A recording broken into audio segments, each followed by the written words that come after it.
जब से ईरान ने इसराइल के इन दो मेजर स्ट्रैटेजिकली इंपॉर्टेंट सिटीज़ के ऊपर अटैक किया, अराद और डिमोना के ऊपर,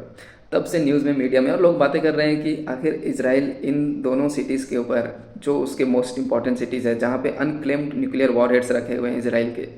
ऐसा कहा जाता है। दूसरा अराद सिटी, जहाँ पे इसराइल की सबसे important scientific research, scientific technologies available हैं, उन दोनों शहरों के ऊपर मिसाइल अटैक को इंटरसेप्ट क्यों नहीं कर पाया इसराइल, जबकि इसराइल के पास कहा जाता है कि one of the best facilities, one of the best technologies available है मिसाइल अटैक्स को इंटरसेप्ट करने का।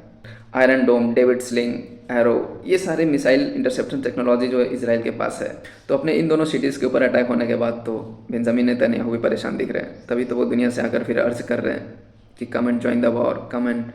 Support us to attack Iran.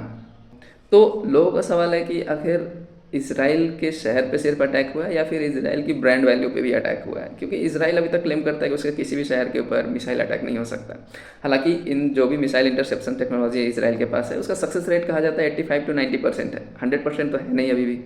तो अगर 100% नहीं है, तो अगर एक बार में 50-100 मिसाइल्स भी अटैक करते हैं, उसमें से 2, 4, 10 भी अगर इंटरसेप्ट नहीं हो पाए, तो फिर शहर पे तो अटैक होगा, शहर तो बर्बाद होंगे ही।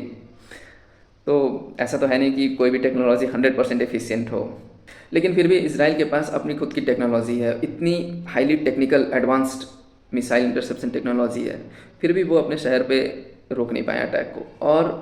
दुनिया भी भरोसा करती है इस चीज़ के ऊपर, और दुनिया इस मिसाइल्स को, मिसाइल इंटरसेप्शन टेक्नोलॉजी को इसराइल से ख़रीदती भी है, उनके आयरन डोम्स खरीदती है, इंडिया भी खरीदता है। लेकिन जब इतने लार्ज स्केल पे वॉर छिड़ी हुई है और डायरेक्ट अटैक हो रहा है कंट्री के ऊपर, तब ये सोच पाना कि आपके शहर के ऊपर एक भी मिसाइल ना गिरे, ये तो पॉसिबल नहीं है। और फिर इसराइल तो ईरान से पहले भी कई बार मिसाइल अटैक्स को रोक रहा है, जब हिजबुल्लाह और फ़िलिस्तीन और गाज़ा के साथ उसकी लड़ाई चल रही है,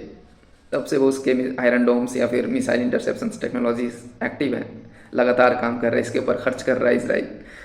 और आज जब एक ऐसी कंट्री के साथ लड़ाई स्टार्ट हुई है जो बराबर का टक्कर दे रहा है इसराइल को, तब फिर ऐसा लग रहा है कि इसराइल की ये सारी टेक्नोलॉजीज भी